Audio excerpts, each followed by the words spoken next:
वो ना तो हिस्ट्री का है ना ही जियोग्राफी का। आज का जो टॉपिक है वो है पॉलिटी का, और उस पॉलिटी में हम पढ़ेंगे नहीं, क्वेश्चंस जो प्रीवियस ईयर्स के क्वेश्चन हैं वो डिस्कस करेंगे।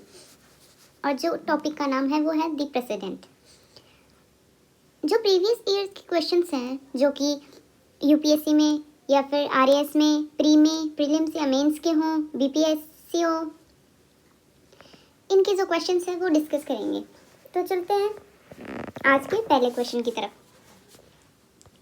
जो हमारा पहला क्वेश्चन है वो है, how is the president elected in India.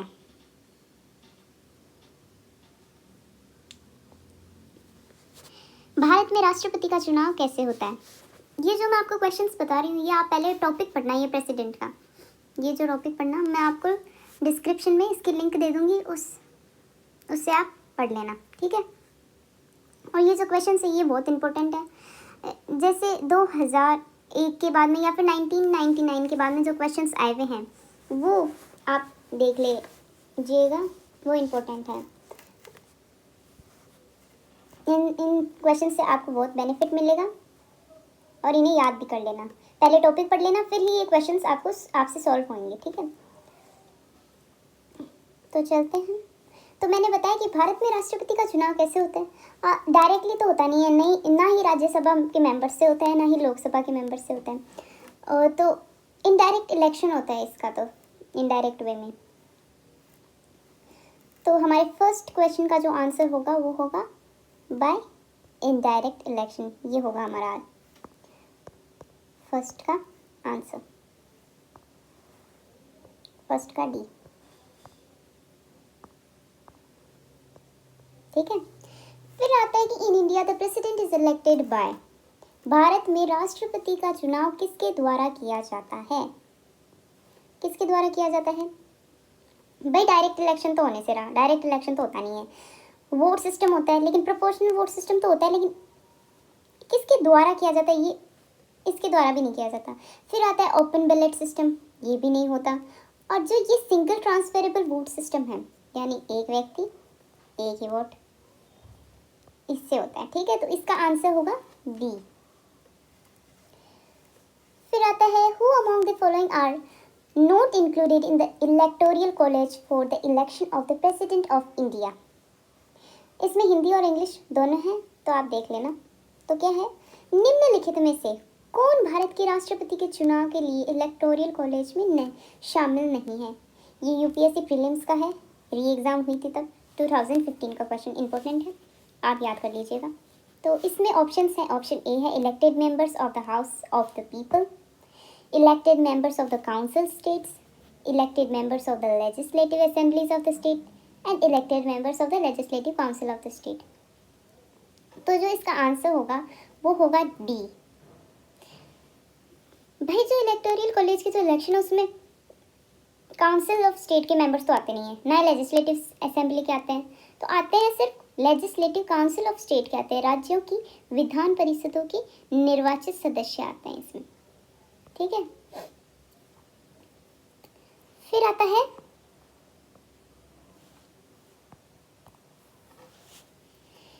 Fourth question है, वो है हमारा, the president of India is elected by. भाई प्रेसिडेंट ऑफ इंडिया, भारत का राष्ट्रपति का चुनाव द्वारा किया जाता है, किसके द्वारा, वही आ गया ये तो। देखो इसमें लोकसभा के भी होते हैं मेंबर्स, राज्यसभा के भी होते हैं, लोकसभा के भी होते हैं, राज्यसभा के भी होते हैं, स्टेट लेजिस्लेटिव असेंबली भी होते हैं, तो ये तीनों ही होते हैं। तो इसमें क्या आएगा, डी ऑप्शन आएगा, the elected members of Rajya Sabha, Lok Sabha and state legislative assembly. ये अगर आप टॉपिक पढ़ोगे तो बहुत इजी है, बहुत इजी वे में आपको याद हो जाएगा। अब चलते हैं हम हमारे अगले क्वेश्चन की तरफ। Which one of the following is not correct regarding presidential election. ये यूपीएससी मेंस में 2016 का क्वेश्चन है, याद देख लेना, इम्पोर्टेंट है। ये भी प्री में भी पूछ सकते हैं, प्रीलिम्स में भी। तो राष्ट्रपति चुनाव के संबंध में निम्नलिखित में से कौन सा सही नहीं है। तो देखते हैं, उत्तराधिकारी का चुनाव वर्तमान राष्ट्रपति के कार्यकाल के समाप्ति से पहले होना चाहिए। ये तो हो नहीं सकता, पहले तो हो नहीं सकता। The president should shall hold office of term 5 year from the date of which enters upon his office, ये भी नहीं हो सकता। ये तो वही सही है, इसमें तो नॉट करेक्ट पूछा है, कौन सा नियम। फिर है कि on the expiration of his term he continue to hold office until his successor enters upon his office, ये थोड़ी ना हो सकता है गलत। ये तो सही है कि अपने कार्यकाल के समाप्ति पर वह तब तक पद पर बना रहता है जब तक कि उसका उत्तराधिकारी अपने कार्यालय में प्रवेश, मतलब दूसरा प्रेसिडेंट नहीं आता था तब तक तो वो रह सकता है, ये भी सही है। प्रेसिडेंट्स इलेक्शन में be postpone on the ground that the electoral college is incomplete, ये गलत है। ये क्वेश्चन, ये जो ऑप्शन है ये गलत है, ये नॉट करेक्ट है। तो ये ऐसे थोड़ी ना हो सकता है कि राष्ट्रपति का चुनाव इस आधार पर स्थगित किया जा सकता है कि निर्वाचक मंडल अधूरा है, ये नहीं हो सकता। ठीक है, अब आगे देखते हैं कि minimum number of electors needed to be propose the president candidate is, कितने इलेक्टरल चाहिए भाई, तो कम से कम 50 तो इलेक्टरल्स होने ही चाहिए, 20 भी नहीं होते, 15 भी नहीं होते और 5 भी नहीं होते, 50 इलेक्टरल्स होना चाहिए। तो इसमें ए ऑप्शन सही है। ठीक है, जो ये क्वेश्चंस हैं इसके वीडियो के एंड में इनके आंसर है, तो आप वो देख लीजिएगा। ठीक है, ये क्वेश्चंस आप देख लेना, मैं आपको अभी जो आए हैं उनके बारे में बता देती हूँ। ठीक है, तो अब हम देखेंगे ये वाला question, which article of the Indian constitution prescribe eligibility conditions for re election to the post of the president of India. ये छत्तीसगढ़ के पीसीएस प्री में है 2011। जो व्यक्ति पीसीएस की भी तैयारी कर रहे हैं या बीपीएससी की या चंडीगढ़ पीसीएस, सॉरी छत्तीसगढ़, तो आप उनके लिए भी है, आप भी देख लीजिएगा। ठीक है, तो क्या है, भारतीय संविधान का कौन सा अनुच्छेद भारत के राष्ट्रपति के पद के लिए फिर से चुनाव के लिए पात्रता शर्तों के निर्धारित करता है। तो इसमें आर्टिकल, भाई आर्टिकल 52 है, आर्टिकल 52 तो शायद प्रेसिडेंट को ही करता है, आर्टिकल 52 तो प्रेसिडेंट को बताता है, शायद का बताता ही है आर्टिकल 52।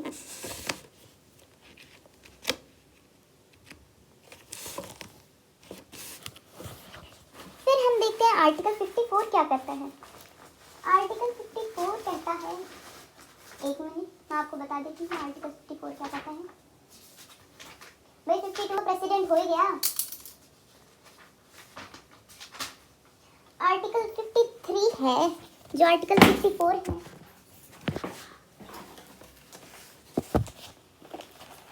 आर्टिकल 54 है वो होता है इलेक्शन ऑफ प्रेसिडेंट। आर्टिकल 54 है वो है इलेक्शन ऑफ प्रेसिडेंट, तो ये भी नहीं होगा, ये भी नहीं होगा। और आर्टिकल 55 है वो है manner of election of president, ये भी नहीं होगा। तो आर्टिकल 57 है वो एलिजिबिलिटी फॉर री इलेक्शन पे बताता है। तो इसमें जो ऑप्शन डी होगा वो होगा राइट। ओके, ये आप देख लीजिएगा आगे। अब चलते हैं आगे, फिर क्या है, अब देखते हैं 15th question, to whom does the president of India address his resignation? भारत के राष्ट्रपति अपना त्याग पत्र किसे संबोधित करते हैं। ये IAS प्री में आया हुआ है 2009 में, ये सही है, ये इम्पोर्टेंट है। तो किसे करता है, आप लोगों को सोचना चाहिए, ऐसे क्वेश्चंस आते हैं, देख लो आप। तो किसे करता है, स्पीकर को तो करता नहीं है, चीफ जस्टिस को भी नहीं करता, प्राइम मिनिस्टर को क्यों करेगा, वो जो प्रेसिडेंट ऊपर है उसके नीचे वाइस प्रेसिडेंट है, वाइस प्रेसिडेंट को ही तो करेगा। तो इसका जो आंसर होगा वो होगा बी। अब चलते हैं आगे। अब भाई 16 क्वेश्चन क्या कह रहा है, the president of India can be removed from his post by, भारत के राष्ट्रपति को उनके पद से हटाया जा सकता है, कब, कौन हटा सकता है, प्राइम मिनिस्टर तो हटा नहीं सकता भाई, लोकसभा के मेंबर्स भी नहीं, लोकसभा नहीं, चीफ जस्टिस भी नहीं हटा सकता, पार्लियामेंट हटा सकता है। तो इसका ऑप्शन होगा डी, करेक्ट ऑप्शन डी है। अब हम चलते हैं आगे। अभी 20 ये आप क्वेश्चंस देख लेना, इसके आंसर पीछे हैं। अब इसका जो 21st क्वेश्चन है वो है the president can be impeach done the grounds of violating the constitution why. किससे होता है? संविधान का उल्लंघन करने के आधार पर राष्ट्रपति पर महाभियोग चलाया जाता है, इम्पीचमेंट चलाया जाता है। किसके द्वारा चलाया जाता है? और ये आर्टिकल 61 में भी आप देख लेना, in procedure for impeachment of the president. तो कौन चलाता है भाई? किसकी हिम्मत होती है चलाने की? तो ये होता है जो दो हाउस होते हैं ना, एक तो होता है लोकसभा और एक होता है राज्यसभा, उनके द्वारा। इसका डी ऑप्शन करेक्ट है। At least how many days of prior notice is required for the impeachment of the president of India.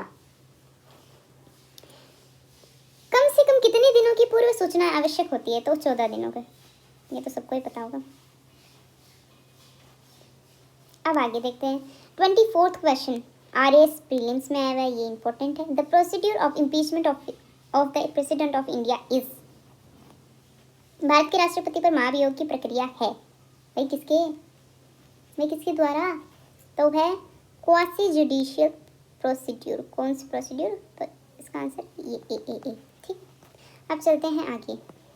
ये आप सभी देख लीजिएगा, ये क्वेश्चंस हैं, ये देख लेना और याद कर लेना। जैसे कि अभी तो ज़्यादा से ज़्यादा कौन से इंपॉर्टेंट हैं? ये हो गया 2016 का, हो गया ये 2015 का, हो गया ये 2014 का, हो गया ये भी इम्पोर्टेंट है, ये भी इम्पोर्टेंट है। ये जो क्वेश्चन है ये आप देख लेना एक बार, जो मैंने बताया, और सारे इम्पोर्टेंट है, इन्हें सारे याद कर लेना। जो 2001, 2, 3, 4 के बाद में वो ज़्यादा इम्पोर्टेंट। ठीक है, अब ये देख लेना इनमें कौन कौन से इम्पोर्टेंट है। एक तो यही है, एक तो ये वाला, एक UPSC 2013 वाला। जो इसके आर्टिकल्स हैं, प्रेसिडेंट के जो आर्टिकल्स हैं, वो सारे के सारे आप याद कर लेना। सारे के सारे तो क्या, आप आर्टिकल 52 याद कर लेना, 53, 54, 55 और 60, 71 और 123, 143, ये याद कर लेना, ये इंपॉर्टेंट है। और जो राष्ट्रपति, जो जैसे कि अभी अपन को पूछ ले कि भाई फर्स्ट प्रेसिडेंट ऑफ इंडिया कौन था, वो भी बहुत इंपॉर्टेंट है। जो हमारे अभी तक आज तक के डॉक्टर राजेंद्र प्रसाद से लेकर द्रौपदी मुर्मू तक सारे प्रेसिडेंट हैं, वो याद कर लेना आप। ज़्यादा नहीं है, 15 प्रेसिडेंट हैं, वो बहुत इंपॉर्टेंट है। जैसे कि हमें दे दिया कि who among the following president exercise a power which pocket veto in. भाई कौन था? पॉकेट विटो का इस्तेमाल किसने किया था? तो किसने किया था? ये आप राष्ट्रपति याद करोगी, उनके बारे में पढ़ोगे तभी तो आपको पता चलेगा। तो वो किसने किया था? वो किया था ज्ञानी जेल सिंह जी ने। ठीक है, पॉकेट विटो का ऑफिस के लिए क्या, पोस्ट ऑफिस के लिए क्या था शायद, हाँ पोस्ट ऑफिस के लिए क्या था, पॉकेट विटो का इस्तेमाल, जो पावर थी पॉकेट विटो। ठीक है, हम देखते हैं इसमें ये इम्पोर्टेंट है, ये भी आप याद कर लेना। देखिए आर्टिकल ही आर्टिकल आ रहे हैं, तो आर्टिकल याद कर लीजिएगा आप। अब ये वाला देखते हैं, अपन देखते हैं which article of the Indian constitution empower the president to consult the supreme court. ये मैंने आपको अभी बताया था ना, तो ये कौन सा होगा? ये 143 होगा, आर्टिकल नंबर 143। ये जब आप आर्टिकल करोगे तो आपको याद हो जाएगा अपने आप प्रेसिडेंट वाले, ये भी इम्पोर्टेंट है। अब आगे ये देख लेना आप, ये 2010 का UPSC का, power of the president to grant pardon etcetera. भाई किस में होती है ये जो पार्डन की, अपन देखते हैं क्षमा आदि प्रदान करने की राष्ट्रपति की शक्ति है, कौन से पावर में? लेजिस्लेटिव में तो है नहीं, एग्जीक्यूटिव में भी नहीं है, नन ऑफ द अबव भी नहीं है, जुडिशियल में होता है ना, जुडिशियल पावर में होता है। ये आपको पावर्स भी सारी याद करनी पड़ेगी। अब ये देख लीजिए, पहला प्रेसिडेंट था वो कहाँ से था? बिहार से। तो राजेंद्र प्रसाद कहाँ से थे? डॉक्टर राजेंद्र प्रसाद थे ना, वो कहाँ से थे? बिहार से थे। ऐसे भी क्वेश्चंस पूछते हैं। अब देख लीजिए, अगर हम सारे प्रेसिडेंट याद करेंगे तो देख लीजिए, the 4th president of India was, कौन थे भाई? पहले प्रेसिडेंट थे राजेंद्र प्रसाद, फिर थे डॉक्टर एस राधाकृष्णन, तीसरे कौन थे? डॉक्टर जाकिर हुसैन, और चौथे वीवी गिरी तो थे, तो सर वीवी गिरी।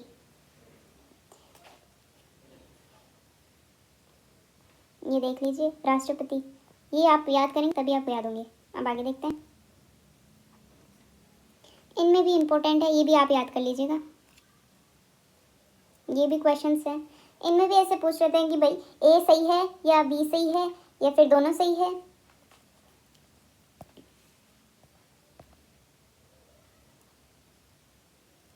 ये क्वेश्चंस भी हैं, ये देख लीजिए, ये यूपीएससी मेंस की 2011 का क्वेश्चन है, बड़े आते हैं उसमें, ऐसे नहीं आते, इनके बारे में बताया जाता है, बताना पड़ता है। अगर आपको ऐसी और क्वेश्चंस चाहिए तो आप नीचे कमेंट बॉक्स में बता दीजिएगा, और जो चैप्टर्स हैं या फिर टॉपिक है, जैसे वाइस प्रेसिडेंट है, पार्लियामेंट है, प्राइम मिनिस्टर है, अटॉर्नी जनरल ऑफ इंडिया है, जो भी ये लक्ष्मीकांत में जितने भी टॉपिक हैं उन सभी के मेरे पास क्वेश्चंस हैं पिछली प्रीवियस ईयर्स के, तो आप बता दीजिएगा कमेंट में कि आपको चाहिए तो मैं अपलोड कर दूंगी। अब इसमें देखिए, जैसे ये सारे क्वेश्चंस हैं, ये सारे के सारे आपको एक बार रिवाइज करने पड़ेंगे, ठीक है।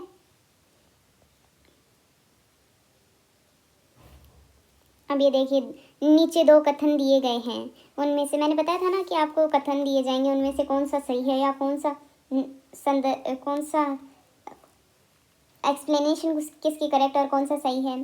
तो ये यूपीएससी मेंस में 12th में पूछा गया था 2012 में, ये सारे आप रिवाइज कर लेना।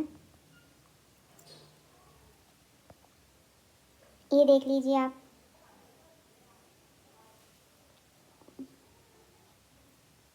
ये 2007 का क्वेश्चन है, ये 2005 एंड 10 का क्वेश्चन है, ये प्री का क्वेश्चन है, पीसीएस 2008।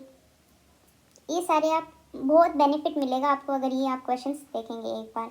आपको पीछे के प्रीवियस ईयर्स के जो क्वेश्चंस हैं वो किसी पीडीएफ से डाउनलोड करने की ज़रूरत नहीं है, आप इस वीडियो में देख सकते हैं चैप्टर वाइज पॉलिटी के, ठीक है। और इसकी जो आंसर शीट है वो है ये आप देख लेना। और ये ठीक है, तो चलिए आज की क्लास हम यहाँ पे ही ख़त्म करते हैं, या फिर आज की क्लास यहीं तक, आगे की क्लास हम कल देखेंगे। अगर वीडियो पसंद आई तो प्लीज़ लाइक कीजिएगा। Enjoy the video, thank you.